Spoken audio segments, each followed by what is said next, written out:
ओम नमः सिद्धेभ्य।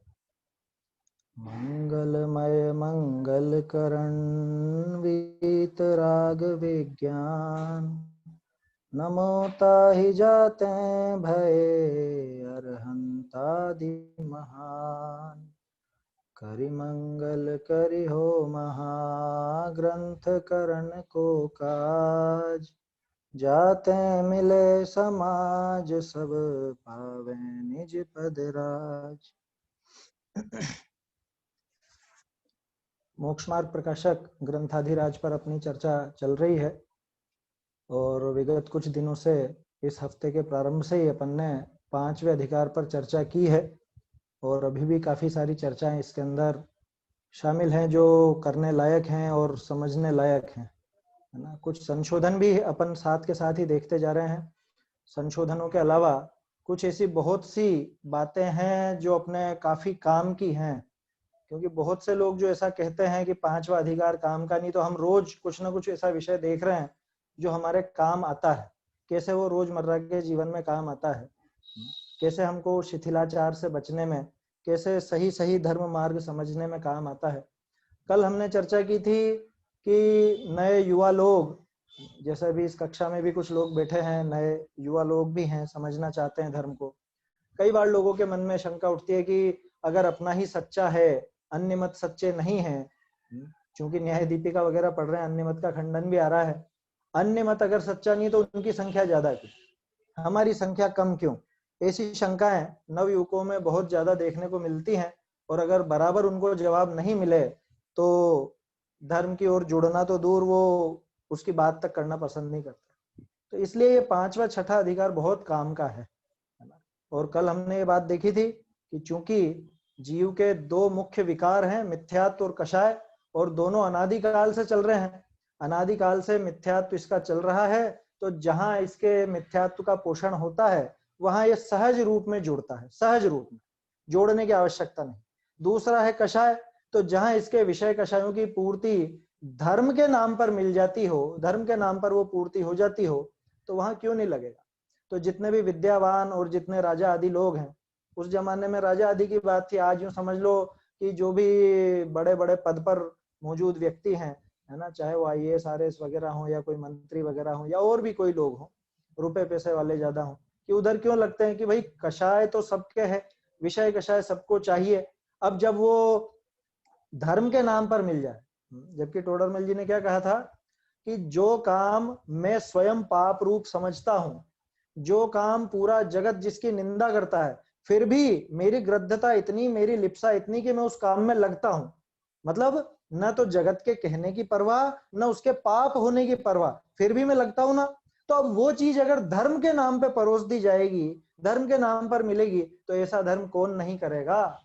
ये कारण है अन्य में, जिनमें विषय कषाय का पोषण होता है, जो गलत क्रियाएं हैं, उनके नाम पर धर्म बताया जाता है और लोग बाग उससे आसानी से क्यों जुड़ जाते हैं। ये इस बात का जवाब था। यहां तक कल हमारी चर्चा हुई थी। पेज नंबर 124 तक हमने देखा था। अब इसके आगे के कुछ विषय और संशोधन अपन देखेंगे।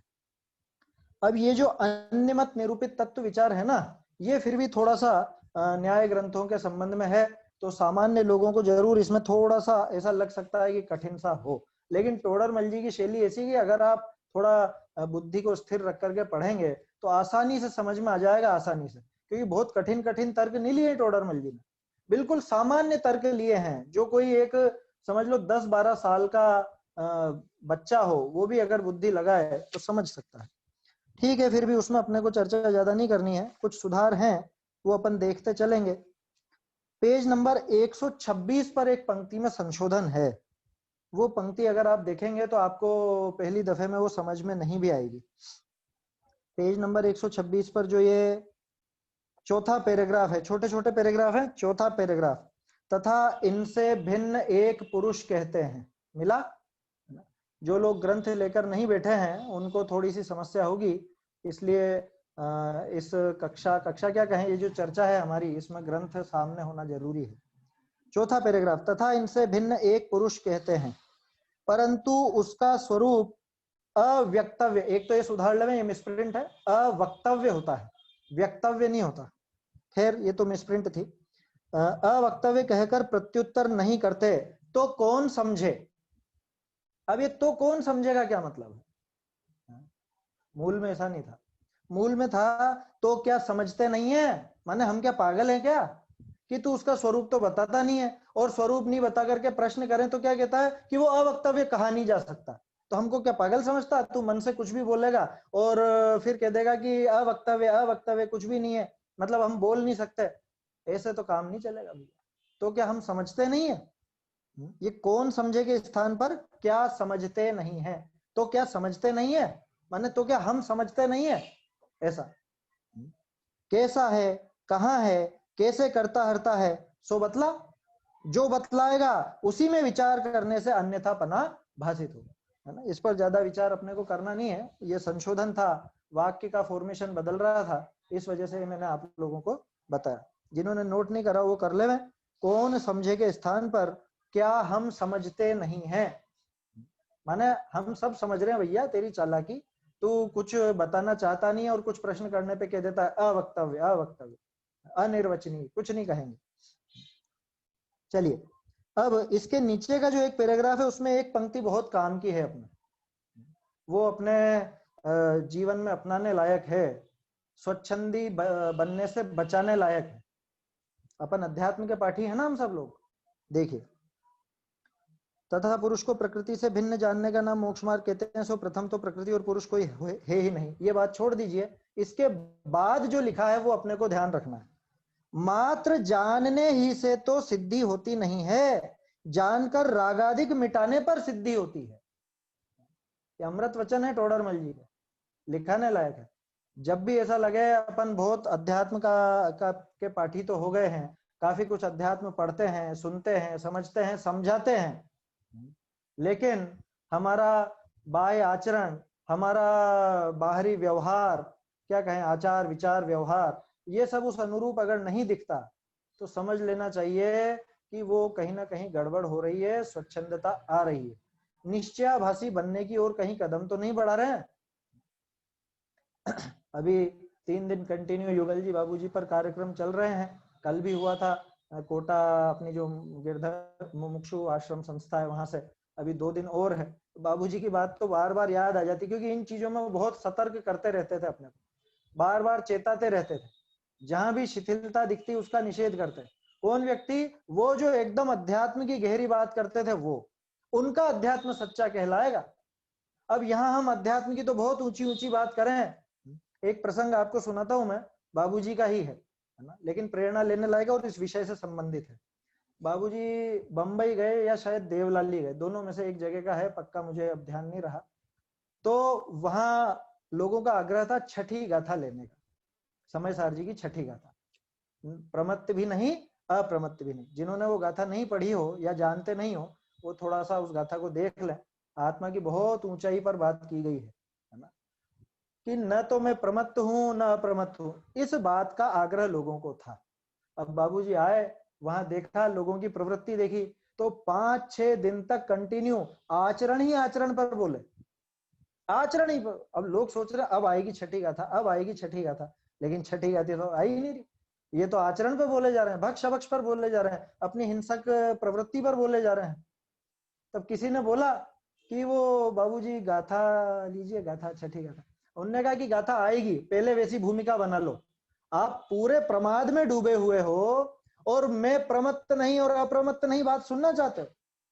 वो बात कौन कह सकता है कि मैं प्रमत्त नहीं अप्रमत्त नहीं, कि जिसका प्रमाद तो पहले ही छूट चुका हो, और जहां अप्रमत्त दशाओं में अपना एकत्व तो न मान ले, वहां जाकर के वो बात कही जाती है कि मैं प्रमत्त भी नहीं अप्रमत्त भी नहीं। पर्याय मात्र से दृष्टि छुड़ाने के लिए वो बात कही जाती है। अब पर्याय में जिसके पूरी विपरीतता भी दिख रही है, जिसके पूरी विपरीतता पड़ी हुई है, और वो व्यक्ति कहे मैं तो प्रमादी भी नहीं हूं, और खाए जाता है पिए जाता है कुछ भी, न खाने का विचार, न कुछ भक्ष भक्ष का विचार, न रात का विचार, न दिन का विचार, और कहता है कि मैं प्रमत्त नहीं अप्रमत्त नहीं। क्या लिखा, मात्र जानने से ही तो सिद्धि होती नहीं है। तो ये बाह्य आचरण की बात कर रहे हैं। अरे आचरण तो अपने आप आएगा, टोडरमल जी बाह्य आचरण की बात नहीं करते थे। क्या लिखा, जानकर रागादि मिटाने पर, ये अपने अंदर का काम है, रागादि मिटाने पर। और जब राग आदि मिटेगा तो बाहर में वो प्रवृत्ति भी सहज रूप से दिखेगी। मैंने जान लिया कि आलू में इतने अनंत अनंत जीव होते हैं, तो जान लिया तो हो गई सिद्धि। वो जानने का फल क्या? भाई साहब की कक्षा चल रही है न्याय ग्रंथों पर, परीक्षा मुख का एक सूत्र मुझे बहुत प्रिय लगता है, सबसे ज्यादा प्रिय लगता है, 5वें अध्याय का। ज्ञान के फल बताए, ज्ञान के फल। अज्ञान निवृत्तिर्हानोपादान उपेक्षाश्च फलम, ऐसा सूत्र है। क्या मतलब? ज्ञान का फल क्या? कि तत्काल फल तो है अज्ञान की निवृत्ति, जिस वस्तु का ज्ञान हुआ उस संबंधी तत्संबंधी अज्ञान की निवृत्ति हुई। दूसरा परंपरा फल हान, उपादान या उपेक्षा। हान माने हेय पने की बुद्धि होने पर जो कार्य होता है, यानी जिसको अपन सामान्य शब्दों में कहें तो त्याग। उपादान माने ग्रहण, जिसे उपादेय समझते हैं उसका क्या करते हैं? ग्रहण। उपादेय का उपादान होता है, हेय का हान होता है। तो ये ज्ञान के फल हैं। आपने जान लिया आलू में अनंत जीव हैं, चलो आलू तो कोई नहीं खाता अपने सुनने वालों में, तो अदरक में अनंत जीव हैं, जान लिया, ठीक है। अगर वो क्या दवाई के लिए थोड़ा सा लेना पड़ता है, या हम बाहर की चाय पीते हैं ना, तो थोड़ा सा वो इस वजह से हमने, अरे तू जैन कहलाने लायक नहीं है, तू बाहर की चाय पीता है, बाजार की चाय पीता है अदरक वाली, और तू कहता है मैं जैन हूं, मैं स्वाध्यायी हूं। जानने मात्र से कुछ सिद्धि नहीं है, कुछ जान करके रागादि घटे, वो ज्ञान का फल आए, हान हो, हे वस्तु में हान हो, उपादेय वस्तु में उपादान हो, तब वो ज्ञान कहलाएगा। ऐसा कैसा ज्ञान कि जिसमें ज्ञान का कोई फल ही नहीं निकल रहा? ऐसा पेड़ लगाने से क्या फायदा जिसके कुछ फल ही हासिल न हो, कोई फल ही नहीं मिले जिसके, न छाया दे न फल दे। ऐसा पेड़ किस काम का बताओ? कौन रखता है? ठूंठ को कौन रखता है? ठूंठ को सब हटा देते हैं कि अरे ये न तो छाया देता है न फल देता है, कुछ भी तो नहीं है, फालतू जगह घेरता है। तो ऐसा ज्ञान काम नहीं आता। ध्यान रखिएगा, क्रियाकांडी बनने का उपदेश नहीं है, उपदेश अपनी प्रवृत्ति। प्रवृत्ति कौन सी? बाहर की नहीं, बाहर की तो अपने आप सुधरेगी, शरीर की क्रिया पर कोई दृष्टि नहीं देना है। यहाँ पे तो अपन बात करें अपने ही ज्ञान, अपने ही चारित्र गुण की जो विकारी पर्याय हैं, वो विकार कम होना चाहिए ना, और वो विकार क्रमशः कम होता ही है। कदाचित एकदम से किसी का नहीं हो, लेकिन वो धीरे धीरे अंदर चोट पड़ती रहती है, तो एक न एक दिन वो विकार दूर जरूर होता है। मात्र जानने ही से तो सिद्धि नहीं होती है, अंडरलाइन कर लीजिए, काम की पंक्ति है ये। मात्र जानने से ही तो सिद्धि होती नहीं है, जानकर रागादिक मिटाने पर सिद्धि होती है। रागादिक मिटाने पर जान लिया। अच्छा, सम्यक तो सन्मुख जो मिथ्या दृष्टि होता है, या चलिए सम्यक तो सन्मुख की भी बात नहीं करें, उसके पहले भी जो मिथ्या दृष्टि है, जो अभ्यास करने लग गया, अरे हम जैसे जीव जान तो सब लिया ना, बोलो अपने को क्या इतना ज्ञान नहीं है? क्या पर्याप्त ज्ञान नहीं है क्या सम्यक दर्शन के लिए? जितना ज्ञान सम्यक दर्शन के लिए चाहिए उतना है या नहीं? उतना तो है वास्तव में। क्या सिद्धि हुई? तो रागादि घटाने पर सिद्धि हो जाएगी क्या, आप ये कहना चाह रहे होगा? अरे भैया, रागादि घटाने पर सिद्धि होती है, ये तो आगे की बात है। जान लिया, जान करके जो श्रद्धान भी कर लेता है ना, सम्यक तो भी प्राप्त करता है चौथे गुण स्थान में, तो वहीं तक नहीं रुकता, आगे बढ़ता है। अब आगे क्या काम होगा? श्रद्धा का काम तो हो चुका है, अब तो जो काम होना है चारित्र में होना है। चौथे गुण स्थान में बैठा नहीं रहता, आगे बढ़ता है। क्या कैसे बढ़ता है आगे? कि एक कषाय चौकड़ी को और हटाता है, 5वें में आता है, एक कषाय चौकड़ी को और हटाता है 6ठे 7वें में, और फिर तो आखिरी बचती है, उसको हटा करके तो फिर वीतरागी केवल ज्ञान हो जाता, तब जाकर के वास्तविक सिद्धि है इस सारे ज्ञान की। कौन से ज्ञान की? जो यहाँ मिथ्यात्व दशा में ग्रहण किया था, मिथ्यात्व दशा में जो ग्रहण किया, इस ज्ञान का फल वहां मिलता है। ये इस अध्यात्म के ज्ञान की उपयोगिता है, ये इस ज्ञान की उपयोगिता है। लेकिन हम क्या कर रहे हैं कि वो ज्ञान तो पूरा कर लिया, जान लिया जान लिया जान लिया, बहुत मजा आता है साहब, बहुत अच्छी चर्चा चलती है, बहुत आनंद आता है सुनने में। ये सुनने के आनंद को लेकर के इसमें संतुष्ट हो जाता है बस। आगे अगर ये बात अच्छी लगी है तो वो रागादि की प्रवृत्ति घटनी चाहिए ना। ज्ञान वैराग्य शक्ति, समय सार जी का कलश है ना। मैं तो अक्सर ये कहा करता हूँ, नदी के 2 किनारे होते हैं ना, एक किनारा अगर 10 किलोमीटर लंबा है तो दूसरा किनारा कितने किलोमीटर लंबा होगा? वो भी तो होगा कि उसकी सत्ता ही नहीं रहेगी। जिसकी सत्ता नहीं रहे वो तो समुद्र होता है, जिसका दूसरा किनारा नजर नहीं आता। नदी में दोनों किनारे दिखते हैं ना, तो इसी तरह से ज्ञान के साथ साथ वैराग्य का किनारा भी चलता है। हाँ ये जरूर है कि ज्ञान काफी आगे तक बढ़ जाता है पहले ही, और राग तो धीरे धीरे टूटता, लेकिन टूटता जरूर है। वो किनारा हो ही नहीं ऐसा नहीं बन सकता, किनारा तो होगा, दोनों किनारे चाहिए तभी जाकर के नदी रहेगी, नहीं तो वो तो खारा समुद्र है। चलिए, तो मात्र जानने से ही तो सिद्धि होती नहीं है, जानकर रागादि मिटाने पर सिद्धि होती है। अब ये रागादि मिटे कैसे? रागादि मिटाने के पीछे पड़ जाए उससे भी नहीं मिटेंगे। जो राग रहित अपना शुद्ध स्वभाव है उसकी तरफ देखेगा तो अशुद्धता अपने आप नष्ट हो जाएगी। अरे पैदा ही नहीं होगी, नष्ट होना तो, नष्ट होने के लिए तो पहले चाहिए। जब ये अपने राग रहित अपने शुद्ध स्वभाव की तरफ दृष्टि करेगा तो अपने आप वो अशुद्धता पैदा ही नहीं होगी, फलतः धीरे धीरे वो रागादि भी कम होते जाए, और तभी जाकर के इस ज्ञान की सिद्धि है। ये जो समय सार आदि हमको मिल गए हैं, ये जो हमको इतने ऊंचे अध्यात्म की बातें मिल गई हैं, ये कोई दिमागी कसरत करने के लिए नहीं है, ये कोई ऐसी बातें करने के लिए नहीं है कि हाँ बहुत अच्छी बात करते हैं, बहुत मजा आता है, बहुत अध्यात्म की सुंदर सुंदर बातें हैं, कि तेरे जीवन में वो सुंदरता क्यों नहीं दिखती, वो रागादि क्यों नहीं घटते दिखते हैं? वो दिखने चाहिए, है ना। बाहर क्रिया की नहीं कह रहा हूँ, क्रिया तो अपने आप, क्या बोले उसको, वो तो अपने आप विवश होकर के वो क्रिया तो अपने आप ही आ जाएगी, उसकी तरफ दृष्टि नहीं देना, दृष्टि देना अपने उस राग भाव की तरफ। वो जो रागादि भाव अपने पड़े हुए हैं उनको घटाने का प्रयास करना, और उनका प्रयास इसी तरह होगा कि रागादि रहित अपने शुद्ध स्वभाव की तरफ देखे तो स्वयं भी वो घटते चले जाएंगे। तो ये एक विशेष पंक्ति है ना, प्रिय लगती है इसलिए इस पर अपन ने थोड़ी चर्चा की है। आप चाहें तो निशान लगा करके रख लें, कभी भी 5वां अध्याय पढ़ने के क्रम में आए तो कम से कम ये बातें तो पढ़ें। चलिए, इसके बाद फिर ये असल में अन्य अन्य मतों का वर्णन चल रहा है, इनके बीच बीच में से अपने काम की बातें छांटनी है अपने को। वैसे तो पूरा पढ़े तो अच्छा, लेकिन पूरा नहीं भी पढ़े तो कम से कम इतनी बातें तो जरूर पढ़ ले। इसके बाद मैंने जब ये व्याख्यान माला अपनी प्रारंभ हुई थी उस समय मैंने आपसे कहा था कुछ शब्द विशेष हैं जिनका विशेष अर्थ निकलता है। अभी हम उन शब्दों को आधुनिक हिंदी के हिसाब से अर्थ निकालना चाहेंगे तो वो नहीं निकलेगा। जैसे ठीक, ठीक शब्द के बारे में शायद मैं बता चुका हूं, नहीं भी बताया तो फिर से बताता हूं। ठीक शब्द का अर्थ क्या है? अपन तो पूछते हैं भाई कैसे हो, कि ठीक है, अच्छे हैं, बढ़िया है। ठीक का अर्थ है निर्णय। पुरानी टोडरमल जी की भाषा में जो ठीक शब्द आएगा, स्थान स्थान पर आएगा, उसका अर्थ है निर्णय। और ये बहुत पढ़ने के बाद ये चीज समझ में आई है ना। ठीका शब्द होता है ठीका, ठीका से बना है ठेका, जिसको आप कॉन्ट्रैक्ट बोलते हो। इस व्यक्ति से ये ठेका कर लिया, इसको ठेका कर, मतलब इसका ठेका है, इसको हमने ठेका दे दिया है, माने इसको कॉन्ट्रैक्ट दे दिया है इस काम के लिए। जो भी आपको मकान का निर्माण आदि कुछ कराना हो तो ठेका देते हैं ना, तो मूल में वो ठीका था पहले, और वो ठीक से बना था ठीका, माने निर्णय कर लिया, ये पक्का कर लिया कि हाँ भाई ये करेगा ये काम, यही तो है कॉन्ट्रैक्ट में, और क्या है। तो ठीक माने निर्णय, पक्का करना। ये अर्थ कैसे निकलता है ये आपको मैं दिखाता हूं, पेज नंबर 127। इस 127 पे जो शिव मत, नैयायिक मत का वर्णन चल रहा है, इस नैयायिक मत का ये बड़ा पैराग्राफ है। वहां प्रमाण 4 प्रकार के कहते हैं ना, अपने को उस पैराग्राफ से मतलब नहीं है। ठीक शब्द का निर्णय कैसे अर्थ हो रहा है वो मैं दिखा रहा हूं आपको। ये देखिए, इसमें 1 2 3 4 5वीं लाइन है ना, संशय दूर होने पर किसी विचार से ठीक हो सो तर्क है। मिली लाइन?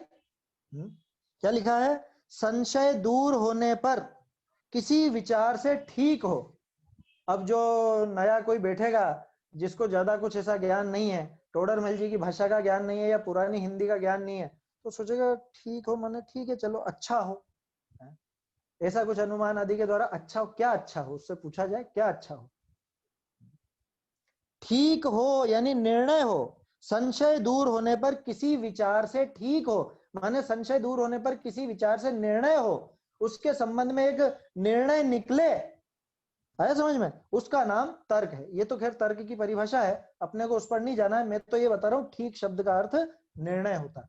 आगे बहुत से स्थानों पर अभी जो अपने अनुवाद छपे हुए हैं प्रकाशित प्रतियों में, उन जगहों पर ठीक ही शब्द, ठीक शब्द लिखा हुआ है, तो वहां पे युवा लोग, नए लोग समझ नहीं पाते हैं यहाँ ठीक का क्या अर्थ है। एक जगह तो बिल्कुल अर्थ पलट जाएगा, मैं बताऊंगा आपको प्रतिज्ञा के प्रकरण में, मेरे ख्याल से पेज नंबर 239 पर। वो चर्चा तो खूब विस्तार से करेंगे अपन, है ना, फिर भी अभी हिंट दे देता हूँ 239 पर अपने परिणामों को ठीक करे।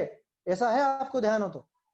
अपने परिणामों को ठीक करे नहीं है वो, अपने परिणामों का ठीक करे, माने अपने परिणामों का निर्णय करे पहले तो, कि मेरे परिणाम कहीं ये शमशान या वैराग्य जैसे तो नहीं है। प्रतिज्ञा का प्रकरण है ना, कि अभी एकदम भावावेश में आकर के मैं प्रतिज्ञा ले रहा हूं, ऐसे तो नहीं है। अपने परिणामों का निर्णय करे कि मैं कहीं अभी सब लोग कर रहे हैं तो मैं देखा देखी तो नहीं कर रहा हूं, कि पक्का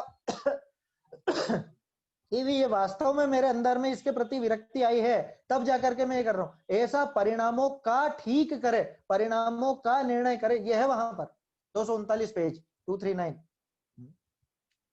वो तो खैर उसकी तो बहुत विस्तार से चर्चा करेंगे। उस जगह का जो प्रकरण है ना, अर्थ का अनर्थ वाला प्रकरण बना हुआ है, उस पर तो विस्तार से करेंगे अपन चर्चा। वो प्रकरण आएगा 7वें अधिकार के अंदर है वो, है ना। उसको आगे पीछे से मिलान करेंगे तो एकदम आपकी आंखें एकदम से क्या कहूं, अभी आश्चर्य होगा बहुत ज्यादा आपको। एक प्रसिद्ध पंक्ति है, चलो हिंट दे देता हूं। प्रसिद्ध पंक्ति है क्या? जैन धर्म में प्रतिज्ञा न लेने का तो दंड है नहीं।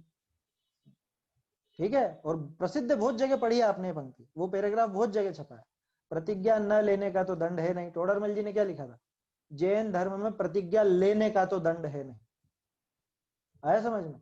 वो कैसे बैठेगी वो बात, वो अपन उस समय करेंगे, है ना। फिर भी अब बात चलिए तो आपको बता दूं, पेज नंबर 204 से मिलान करके पढ़ोगे ना तो आपको थोड़ा स्पष्ट हो जाएगा। बाकी तो जब अपन चर्चा करेंगे तब उसको पूरा अच्छे से देखेंगे। 239 को 204 से मिलान करके देखना।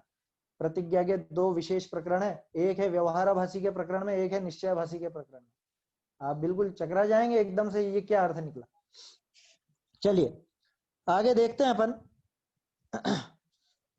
इसके बाद आप आ जाइए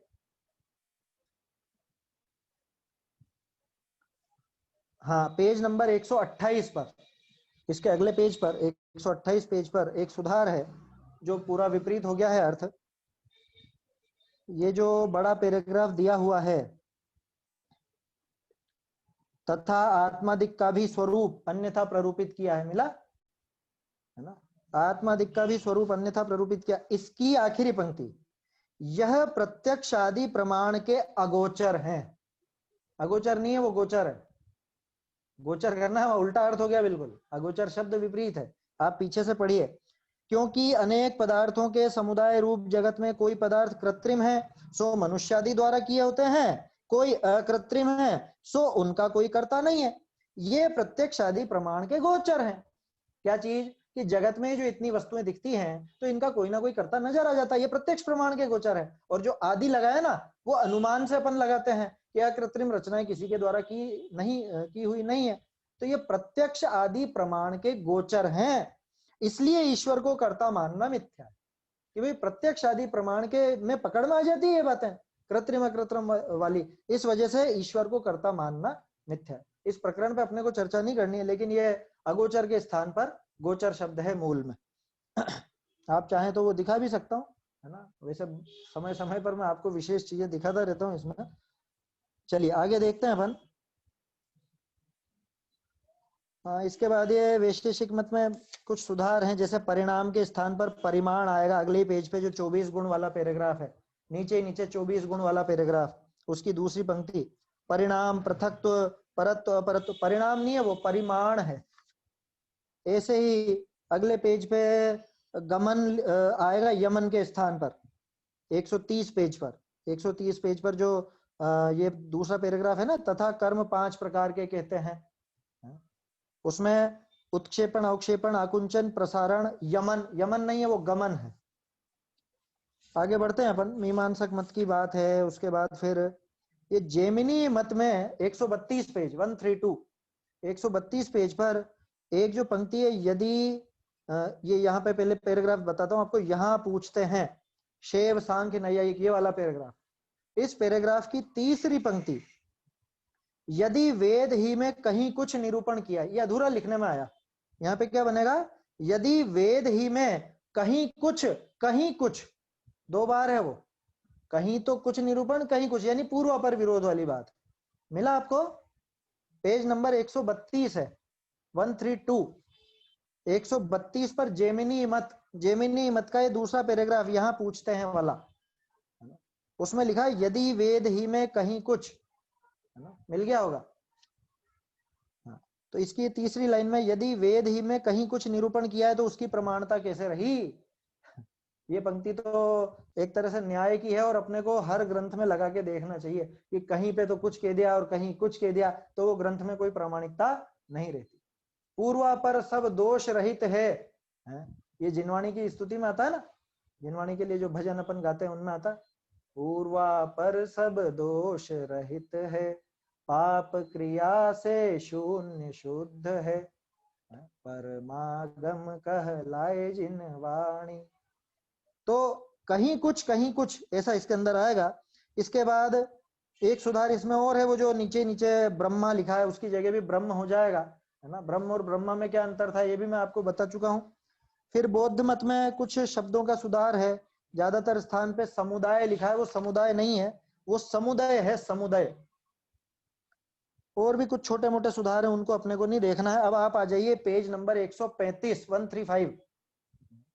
135 पर एक पैराग्राफ बहुत सुंदर लगता है, विचारणीय है, क्योंकि लोग बाग जो दूसरों को देख देख कर ईर्ष्या करते हैं या पुण्य के उदय में बहुत गर्वित हो जाते हैं, तो वो थोड़ा सा समझने का है। इसका दूसरा ही पैराग्राफ 135 का, तथा पुण्य पाप का फल भी देखते हैं, है ना, ये मिला होगा आपको। पुण्य पाप का फल भी देखते हैं, कोई उद्यम करने पर भी दरिद्री रहता है, किसी के स्वयमेव लक्ष्मी होती है, कोई शरीर का यत्न करने पर भी रोगी रहता है, किसी के बिना ही यत्न निरोगता रहती है, इत्यादि प्रत्यक्ष देखा जाता है। सो इसका कारण कोई तो होगा, जो इसका कारण वही पुण्य पाप है।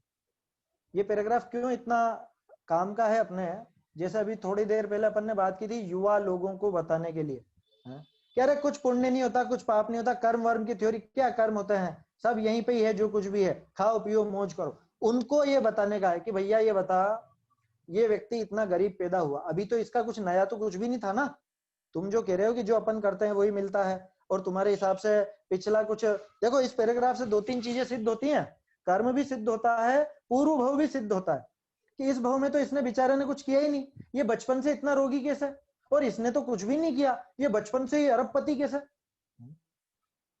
बाबूजी की पंक्तियां याद आती हैं, अरे धनादि, अरे धनादि संयोग, क्या है, अरे धनादि संयोग पुण्य के उदय जनित सामान है, इनके संपादन में चेतन का न तनिक एहसान है, एक अथक श्रम करता लेकिन भूखा सोता रात है, और मोतियों के करंड में होता कहीं प्रभात है, श्रम का विधि का यही विधान, न इसमें श्रम का नाम निशान भी, जिससे तड़क तड़क गिर पड़ती कर्मों की संतान भी। आओ भाई तुम्हें दिखाएं गाथा आत्म ज्ञान की, वो वाली कविता है, बहुत सुंदर वस्तु व्यवस्था बताने वाली कविता है वो। तो क्या कहा, ये बेचारा कोई तो अथक श्रम करता है, दिन भर मजदूरी करता है, मेहनत करता है, बहुत गर्मी में परेशान होता है, लेकिन उसके बावजूद भूखा सोता रात है, रात में कुछ खाने को ही नहीं मिला बेचारे को, भूखा सोना पड़ता है, और मोतियों के करंड में होता कहीं प्रभात है।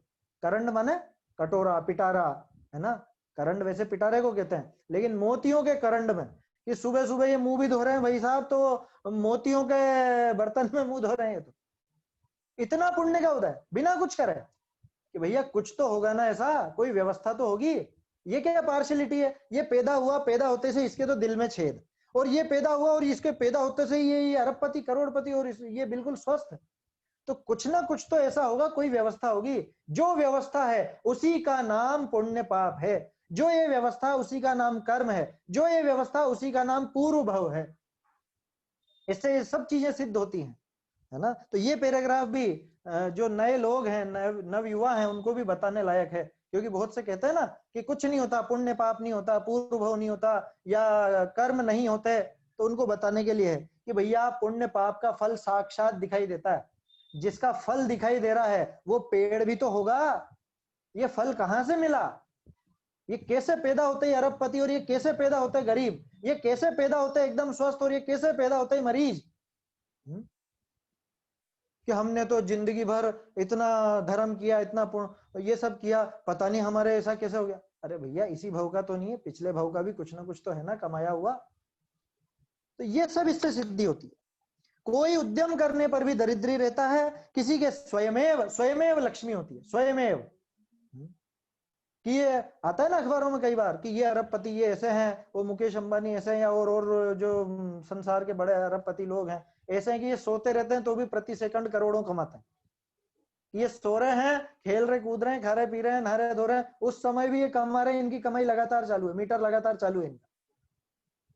और कोई, वो बेचारा देख लो धूप में बिल्कुल पत्थर ढोते हुए, निर्माण कार्य जहां पे चलते रहते हैं, मजदूरों को देखा नहीं क्या, सीमेंट की 50-50 किलो की बोरियां ले जाते हुए वो हमाली करते हैं, सुबह से शाम तक यही काम, 2-2, 3-3 मंजिला चढ़ जाते हैं, दिन भर यही काम। और फिर भी कई बार ऐसा होता है कि कुछ भी नहीं आया हाथ में, कि चला गया ठेकेदार, चला गया, पैसे ही नहीं मिला, आज भूखे सो आज। कि तो कुछ ना कुछ तो ऐसी व्यवस्था होगी। तो जो वो व्यवस्था है, उस व्यवस्था का नाम है कर्म, उस व्यवस्था का नाम है पुण्य पाप, उस व्यवस्था का नाम है पूर्व भव की संचित कमाई, है ना। तो पूर्व भव भी इससे सिद्ध होता है, पुण्य पाप भी सिद्ध होते हैं, कर्म भी सिद्ध होते हैं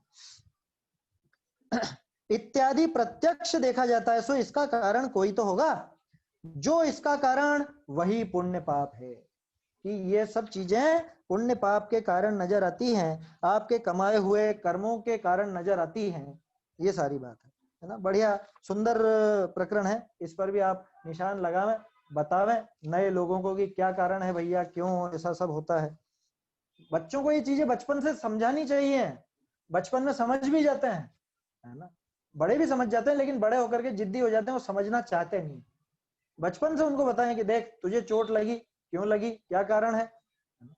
कई बार ऐसा करते हैं कि और देख देख देख चींटी मर गई, चींटी मर गई, ऐसा कभी नहीं बोलना। इसमें उसको दूसरे जीव के घात में संतोष का भावना पनपेगी उसके। छोटा बच्चा गिर जाता है और बोलता है ना, अरे कोई बात नहीं, कोई बात नहीं, चींटी मर गई। चींटी मर गई, क्यों मर गई, उसको समझाओ, अरे लग गई, चलो कोई बात नहीं, तूने पहले कुछ ऐसी गड़बड़ करी थी जिसके फल में तुझे मिला है, ऐसा समझाएं। और हाँ, ये भी ध्यान रखें, गलत काम मत करो, भगवान पाप देगा, ये कभी नहीं बोलना बच्चों से। बोलते हैं ना, ज्यादातर बोलते हैं भगवान पाप देगा, ऐसा काम मत कर, पाप देगा भगवान। अरे भगवान नहीं देता भैया, उसको समझाओ। ये बचपन से अपन सुन सुन करके उसके दिमाग में ये बात बैठ जाती है, तो बड़ा होने के बाद तो वो छोड़ता ही नहीं है इस बात को। वो कहता है हाँ भगवान ही है सब कुछ देने करने वाले, पुण्य भी भगवान ही देंगे, पाप भी भगवान ही देंगे, धर्म भी भगवान, मोक्ष भी भगवान देंगे। मैंने तो तेरे भरोसे ही पारसनाथ नैया डाल, नैया क्या वो सागर में नैया डाल दी, ये होगा फिर। तो इसलिए कभी भी अपने शब्द कैसे रहते हैं, तोल मोल के बोलना चाहिए। अब तोल मोल के बोलने की बात चली है, तो अगला प्रकरण आपको दिखाता हूं, पेज नंबर 137 पर, 137। एक शब्द की तरफ ध्यान दिलाना चाह रहा हूं, क्योंकि मुझे वो बात बार बार खटकती है। अपने जो पंच कल्याणक होते हैं, विधान आदि होते हैं, उनमें अब क्या कुछ ऐसे धुन बना रखी हैं, गाने बना रखे हैं, गाने वो भक्ति बना रखी हैं, मेरा पलने में झूले ललना। जो थोड़ा साहित्य समझते हैं, ललना शब्द का अर्थ क्या होता है, डिक्शनरी टटोल के देखिएगा।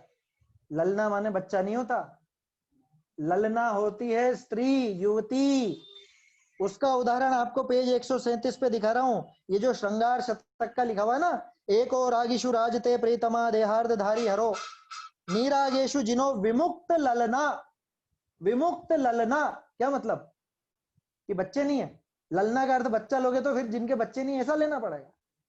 विमुक्त ललना, जो संस्कृत समझते हैं वो तो समझ गए होंगे मेरी बात।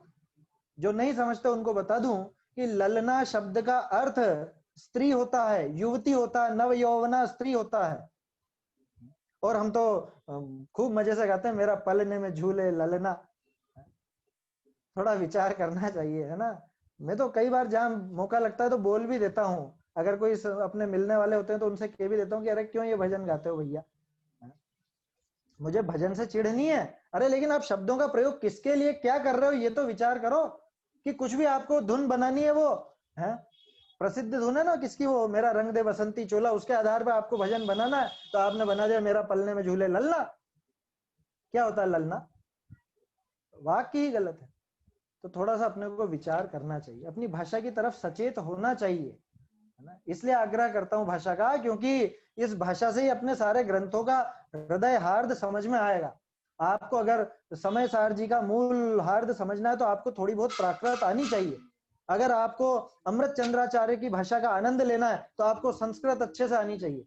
ऐसे मजेदार मजेदार शब्द हैं, इतने कोमल, इतने प्रिय संबोधन अमृत चंद्राचार्य के हैं। अगर थोड़ी बहुत संस्कृत सीख लेंगे तो बहुत आनंद आएगा। टोडरमल जी का पूरा आनंद लेना है तो आपको ढूंढारी थोड़ी सी पुरानी हिंदी आनी चाहिए। इसलिए थोड़ा सा मुझे भी भाषा का पक्ष रहता है ना। तो ये विषय को ऐसा विचार का नहीं था, लेकिन फिर भी ये चूंकि ललना शब्द आया और दिमाग में वो बात चलती रहती थी तो ये आपको बताया। हाँ, इसमें एक संशोधन है, जो 1 नंबर लिखा हुआ है इस छंद पे, ये असल में श्रृंगार शतक ग्रंथ का 78वां नंबर श्लोक है। चाहे तो नोट कर ले, ऐसी कोई विशेष बात नहीं है, फिर भी अपने को मालूम है इस वजह से ये बताया। 78 नंबर का है ये श्रृंगार शतक। भर्तृहरि के 3 ग्रंथ थे, श्रृंगार शतक, वैराग्य शतक और नीति शतक। नीति शतक तो फिर भी पढ़ाया जाता है, वैराग्य शतक भी कोई लोग पढ़ते हैं, श्रृंगार शतक आमतौर पर पढ़ने में नहीं आता। मैं ये बताना चाह रहा हूँ टोडरमल जी की रेंज कितनी थी।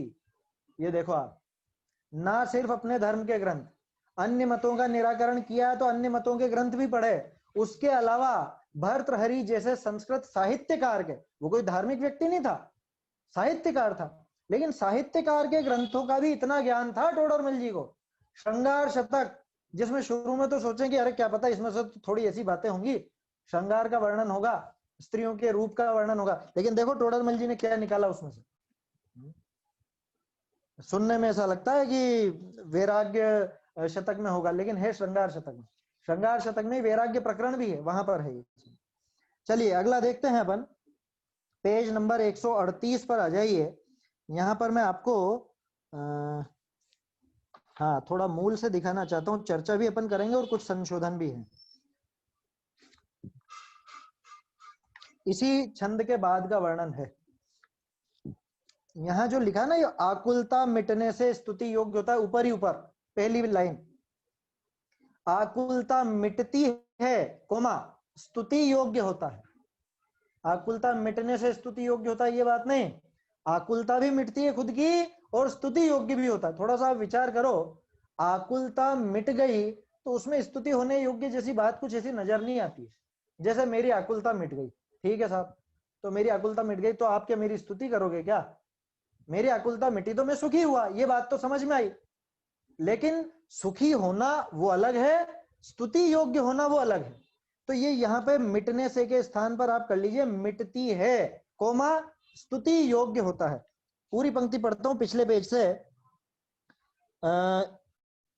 सराग भाव और वीतराग भावों में परस्पर प्रतिपक्षी पना है, ये दोनों भले नहीं है, परंतु इनमें एक ही हितकारी है। दोनों तो हितकारी नहीं हो सकते, राग भाव और वीतराग भाव दोनों हितकारी नहीं हो सकते, दोनों में से एक ही हितकारी हो सकता है, और वह वीतराग भाव है। वीतराग भाव ही है जिसके होने से तत्काल आकुलता मिटती है और स्तुति योग्य होता है। मतलब ना सिर्फ आकुलता मिटती है बल्कि स्तुति योग्य भी होता है, ये कहना चाह रहे हैं टोडरमल जी। और अनुवाद में क्या हो गया, आकुलता मिटने से स्तुति योग्य होता है। अब इसके बाद जो पंक्ति है उसमें सुधार तो क्या कहूं, असल में उसमें कुछ हिस्सा मूल में है ही नहीं, अनुवादकों ने समझने के लिए जोड़ दिया। गलत नहीं है, लेकिन वो अनुवादकों का है, मूल का नहीं।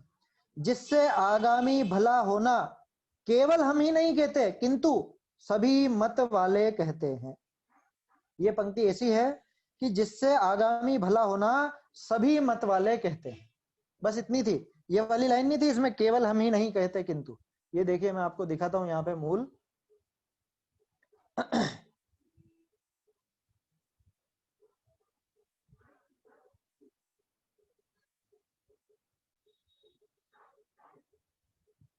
एक सेकंड, ये कौन सा पेज आया? अच्छा